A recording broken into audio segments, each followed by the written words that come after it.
स्वागत है साथियों बिहार विशिष्ट शिक्षक चैनल के कनमौली पेश का शिक्षा संवाद के आज के इस फ्रेश अंक में। स्टार्ट करते हैं खबरों की सिलसिला को। तो पहली बड़ी अपडेट है सरस्वती विद्या निकेतन यानी आदर्श विद्यालय में शिक्षकों की बहाली तेज। जी हां शिक्षक बंधुओं, बिहार सरकार के 7 निश्चय 3 कार्यक्रम के तहत संचालित सरस्वती विद्या निकेतन यानी आदर्श विद्यालय में रिक्त पदों पर शिक्षकों की नियुक्ति प्रक्रिया तेज कर दी गई है। माध्यमिक शिक्षा निदेशक सज्जन आर ने सभी जिलाधिकारियों को पत्र जारी कर उपलब्ध रिक्तियों के अनुसार शिक्षकों का चयन निर्धारित समय सीमा में पूरे करने का निर्देश जारी किया है। जारी कार्यक्रम के अनुसार 1 से 4 जून 2026 तक आवेदन लिए जाएंगे। 5 से 7 जून तक आवेदनों की जांच होगी। 8 से 12 जून तक इंटरव्यू आयोजित किए जाएंगे तथा 13 जून 2026 तक चयनित शिक्षकों की अंतिम सूची प्रकाशित कर दी जाएगी। विभाग ने कहा है कि गुणवत्तापूर्ण शिक्षा सुनिश्चित करने के लिए सभी आदर्श विद्यालयों में रिक्त पदों को जल्द भरना आवश्यक है और चयन प्रक्रिया निर्धारित SOP के अनुसार पूरी की जाएगी। तो साथियों, अगर आप चाहते हैं आदर्श विद्यालय यानी सरस्वती विद्या निकेतन के शिक्षक बनना, तो आप निर्धारित कार्यक्रम के अनुसार अप्लाई कर सकते हैं। बढ़ते हैं अगली अपडेट की ओर, जहां पे अपडेट है नई नियमावली लागू फिर भी नहीं मिला वेतनमान। जी हां शिक्षक बंधुओं, बिहार के माध्यमिक एवं उच्च माध्यमिक विद्यालयों में अनुकंपा के आधार पर बहाल करीबन 8,000 विद्यालय लिपिक एवं विद्यालय परिचारियों के लिए वर्ष 2025 की नई नियमावली लागू होने के बावजूद अब तक वेतनमान नहीं दिया गया है। वर्ष 2020 में शिक्षा विभाग द्वारा जारी संकल्प के तहत नियोजन इकाइयों के माध्यम से बहाल विद्यालय सहायक और परिचारियों को क्रमशः 16,500 और 15,200 मानदेय निर्धारित किया गया था। बाद में सरकार ने नई नियमावली लागू करते हुए पद नाम बदलकर विद्यालय लिपिक और विद्यालय परिचारी कर दिया तथा राज्य कर्मियों की तरह प्राण नंबर खोलने का भी निर्देश जारी हुआ था। लेकिन इसके बावजूद आज तक इन्हें नियमित वेतनमान और राज्य कर्मियों जैसी सुविधाएं नहीं मिल सकी। कर्मचारियों का कहना है कि पूर्व शिक्षा मंत्री ने मुख्यमंत्री की मौजूदगी में सभी सरकारी सुविधाएं देने का आश्वासन दिया था, लेकिन स्थिति अब भी जस की तस बनी हुई है। अब विद्यालय लिपिक एवं परिचारियों ने नए शिक्षा मंत्री मिथिलेश तिवारी को ज्ञापन सौंपकर वेतनमान एवं राज्य कर्मियों के समान सुविधाएं लागू करने की मांग की है। वहीं नेक्स्ट खबर की रुख करें तो कर्मचारियों और पेंशनरों को मिलेगी कैशलेस इलाज की सुविधा। जी हां शिक्षक बंधुओं, बिहार सरकार ने राज्य कर्मियों, पेंशनरों, विधायकों, पूर्व विधायकों, अखिल भारतीय सेवा के अधिकारियों तथा उनके आश्रितों के लिए बिहार सरकार स्वास्थ्य योजना का प्रस्ताव मंत्रिपरिषद को भेजा है। योजना के तहत सरकारी सूचीबद्ध और CGHS मान्यता प्राप्त अस्पतालों में भर्ती होने पर कैशलेस इलाज की सुविधा मिलेगी। अभी इलाज का खर्च पहले लाभार्थी को स्वयं देना पड़ता है, बाद में प्रतिपूर्ति होती है।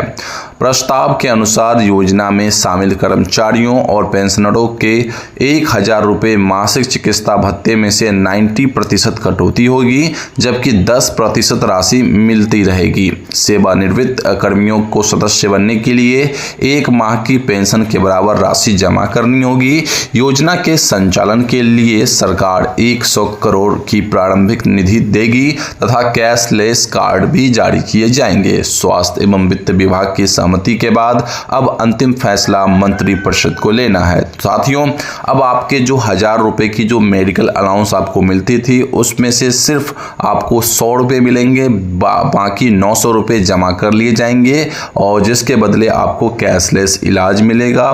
तो आप इस फैसले से खुश हो या नाराज हो, या क्या है आपका वक्तव्य इस फैसले पर? आप कमेंट बॉक्स में अपनी राय जरूर बताएं।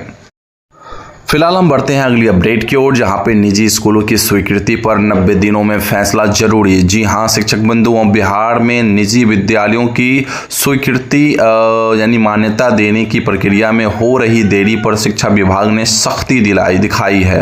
विभाग ने सभी जिला शिक्षा पदाधिकारियों को निर्देश जारी करते हुए कहा है कि निजी स्कूलों की स्वीकृति से जुड़े सभी मामलों का निष्पादन अधिकतम 90 दिनों के भीतर करना अनिवार्य होगा। हाल ही में आरटीई की समीक्षा को लेकर हुई उच्च स्तरीय बैठक में सामने आया कि कई जिलों में निजी विद्यालयों के ऑनलाइन आवेदन महीनों से लंबित पड़े हैं और विभाग के पास लंबित मामलों का अद्यतन आंकड़ा भी उपलब्ध नहीं है, जिससे गड़बड़ी की आशंका बढ़ रही है। इसके बाद शिक्षा विभाग ने स्पष्ट निर्देश दिया है कि निर्धारित समय सीमा के भीतर आवेदन का निष्पादन नहीं होने पर संबंधित जिला के शिक्षा पदाधिकारी के खिलाफ अनुशासनात्मक कार्रवाई की जाएगी। साथ ही इस आदेश के अनुपालन की जिम्मेदारी प्राथमिक शिक्षा निदेशक को सौंपी गई है। इसी के साथ बढ़ते हैं नेक्स्ट अपडेट की ओर। तो सुप्रीम कोर्ट से बड़ा ऑर्डर आया है साथियों, सभी सेवारत शिक्षकों के लिए टीटी अनिवार्य। जी हां साथियों, state of Uttar Pradesh V Anjuman Islah e Tasleem trust मामले में सुप्रीम कोर्ट ने स्पष्ट किया है कि आरटीई अधिनियम के तहत वर्ष 2010 से पहले नियुक्त सेवारत शिक्षकों के लिए भी टीईटी पास करना अनिवार्य होगा। हालांकि शिक्षकों और विद्यार्थियों के हितों को देखते हुए अदालत ने टीईटी पास करने की समय सीमा 2 वर्ष से बढ़ाकर 3 वर्ष कर दी है।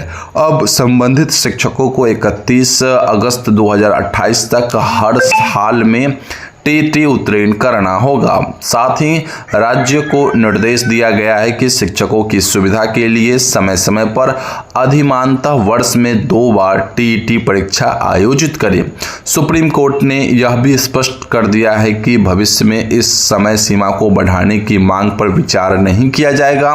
शिक्षकों के लिए यह फैसला बेहद महत्वपूर्ण माना जा रहा है, क्योंकि निर्धारित अवधि के भीतर टीटी उत्तीर्ण करना आवश्यक होगा।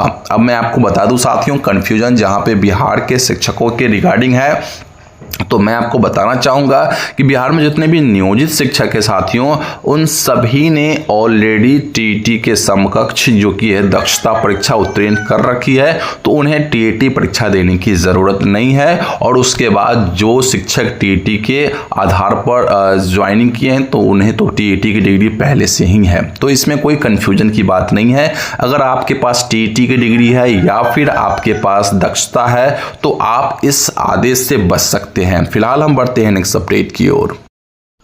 यहाँ पे अगली अपडेट निकल के आ रही है, भीषण गर्मी के कारण 2 जून तक बंद रहेंगे 5वीं तक के स्कूल। जी हाँ साथियों, बढ़ती गर्मी और लू के प्रकोप को देखते हुए पटना जिला प्रशासन ने बड़ा फैसला लिया है। डीएम टी त्यागराजन ने आदेश जारी कर सभी सरकारी एवं निजी स्कूलों में 5वीं कक्षा तक के सभी शैक्षणिक गतिविधियों पर 2 जून तक पूर्ण रोक लगा दी है। यह आदेश प्री स्कूल और आंगनबाड़ी केंद्रों पर भी लागू रहेगा। वहीं 6ठी से 8वीं तक की कक्षाएं पूर्व की तरह सुबह 10:30 बजे तक संचालित की जा सकेगी। जिला प्रशासन ने कहा कि भीषण गर्मी का असर छोटे बच्चों के स्वास्थ्य एवं गंभीर पड़ सकता है, इसलिए उनकी सुरक्षा को ध्यान में रखते हुए यह निर्णय लिया गया है। आदेश 29 मई से 2 जून तक प्रभावी रहेगा और इसके अनुपालन की जिम्मेदारी जिला शिक्षा पदाधिकारी, जिला कार्यक्रम पदाधिकारी, अनुमंडल पदाधिकारी तथा संबंधित अधिकारियों को सौंपी गई है। दूसरी ओर अधिकांश निजी स्कूलों में समर वैकेशन शुरू हो चुका है, जबकि सरकारी विद्यालयों में भी 1 जून से छुट्टियां प्रारंभ हो जाएगी। वहीं प्रशिक्षण से वंचित शिक्षकों को मिलेगा दूसरा मौका। जी हां शिक्षक बंधुओं, SCERT बिहार ने शैक्षणिक सत्र 2025-26 में प्रशिक्षण से वंचित रह गए शिक्षकों को एक और अवसर देने का निर्णय लिया है। निदेशक सज्जन आर द्वारा जारी पत्र के अनुसार SIR कार्य बिहार विधानसभा चुनाव, स्वास्थ्य कारणों या अवकाश के कारण प्रशिक्षण में भाग नहीं ले सके शिक्षक 1 जून 2026 से अपने आवंटित प्रशिक्षण संस्थान में प्रशिक्षण प्राप्त करेंगे। सभी डाइट, CTE, PTEC और बाइट संस्थानों को आवश्यक तैयारियां सुनिश्चित करने के तथा प्रशिक्षण को निर्बाध रूप से संचालित करने का निर्देश दिया गया है। साथ ही DEO और DPO SSA को संबंधित शिक्षकों की संबद्धता, समय पर उपस्थिति एवं आवासीय व्यवस्था का अनुश्रवण करने को कहा गया है ताकि सभी शिक्षकों का प्रशिक्षण समय पर पूरा हो सके। तो साथियों, गर्मी की छुट्टी के दौरान भी आपकी प्रशिक्षण जारी रहेगी। जिन्होंने पिछले शैक्षणिक सत्र में अपना प्रशिक्षण नहीं प्राप्त किया है, हालांकि इस अवधि की क्षतिपूर्ति अवकाश आपको मिलेगी अथवा नहीं, इसकी जानकारी अभी प्रकाशित नहीं की गई है। जैसे ही कोई भी अपडेट निकल के बाहर आएगी मैं आपको इन्फॉर्म कर दूंगा। आप बने रहिए हमारे साथ। नेक्स्ट अपडेट है साथियों 30 मई यानी आज बिहार के 70,000 स्कूलों में PTM पेरेंट्स टीचर मीटिंग। जी हाँ शिक्षक बंधुओं, बिहार के करीबन 70,000 प्रारंभिक विद्यालयों में 30 मई को अभिभावक शिक्षक संगोष्ठी आयोजित होगी, जिसमें कक्षा 1 से 8 तक के बच्चों के अभिभावक शामिल होंगे। इस बार संगोष्ठी की थीम मानसिक स्वास्थ्य एवं भावनात्मक कल्याण रखी गई है। इस संबंध में विक्रम वीरकर ने सभी जिलों को निर्देश जारी किया है। संगोष्ठी में बच्चों के मानसिक विकास, भावनात्मक जरूरत, स्वास्थ्य, पोषण, स्वच्छता पर चर्चा होगी। अभिभावकों को बच्चों से प्यार और धैर्य के साथ व्यवहार करने, उनकी भावनाओं को समझने और छोटी उपलब्धियों को प्रोत्साहित करने के लिए जागरूक किया जाएगा। साथ ही बच्चों को नियमित नाश्ता कर स्कूल भेजने की अपील भी की जाएगी। शिक्षा विभाग ने सभी स्कूलों को अधिक से अधिक अभिभावकों की भागीदारी सुनिश्चित करने का निर्देश दिया है। तो साथियों, इसी के साथ बढ़ते हैं नेक्स्ट अपडेट की ओर। वहीं अगली अपडेट है साथियों 11वीं में नामांकन का अंतिम मौका 1 जून तक करे OFSS आवेदन। जी हां शिक्षक साथियों, बिहार बोर्ड ने सत्र 2026-28 में 11वीं कक्षा में नामांकन के लिए छात्रों को 1 जून 2026 तक ऑनलाइन आवेदन का विशेष अवसर दिया है। बिहार बोर्ड, CBSE, ICSE एवं अन्य बोर्ड के ऐसे छात्र जिन्होंने अब तक आवेदन नहीं किया है, वे OFSS के माध्यम से आवेदन कर सकते हैं। वहीं दूसरी चयन सूची जारी कर दी गई है, जिसके आधार पर चयनित छात्र 29 मई से 2 जून तक अपने आवंटित +2 विद्यालय में नामांकन लेंगे। इसी अवधि में छात्र स्लाइड अप के लिए आवेदन कर सकते हैं। तथा जिनका चयन किसी विद्यालय में नहीं हुआ है, वे नए विकल्प भर सकते हैं या पूर्व विकल्पों में संशोधन कर सकते हैं। बोर्ड ने स्पष्ट किया है कि 1 जून के बाद ऑनलाइन आवेदन की तिथि नहीं बढ़ाई जाएगी। सहायता के लिए हेल्पलाइन नंबर 0612223009 एवं 0612223051 जारी किया गया है। वहीं जनगणना से खुली पोल 30 से 40% घर बिना शौचालय के। जी हां साथियों, जनगणना सर्वे के दौरान कई प्रगणकों और सुपरवाइजरों पर गलत डाटा भरने का दबाव बनाए जाने की चर्चा तेज हो गई है। आरोप है कि जिन प्रखंडों को वर्ष 2016 में खुले में शौच मुक्त और 100% बिजलीकरण वाला घोषित किया गया था, वहां अब भी 30 से 40% घरों में शौचालय नहीं है। सर्वे शुरू होते ही जमीनी हकीकत सामने आने लगी है, जिससे संबंधित अधिकारियों में हड़कंप मचा हुआ है। बताया जा रहा है कि कई जगहों पर बिना शौचालय निर्माण के ही 12,000 की जो अनुदान राशि का भुगतान कर दिया गया था, जबकि कुछ शौचालय सिर्फ कागजों पर बने थे।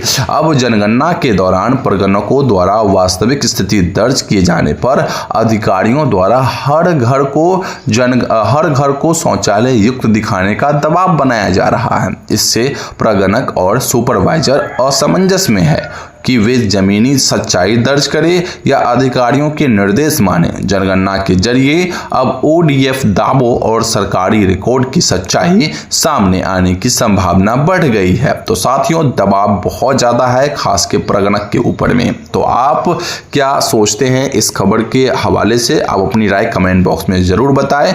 बाकी ये थी आज की वो सारी अपडेट जो कि शिक्षा विभाग से निकल के आ रही थी, मैंने आपको इन्फॉर्म कर दिया। बाकी अन्य अपडेट के लिए आप हमारे व्हाट्सएप चैनल को ज्वाइन कर सकते हैं, जिसका लिंक वीडियो के डिस्क्रिप्शन बॉक्स में है। हम मिलते हैं आपसे अगले वीडियो में, तब तक के लिए बने रहिए चैनल के साथ। जय हिंद।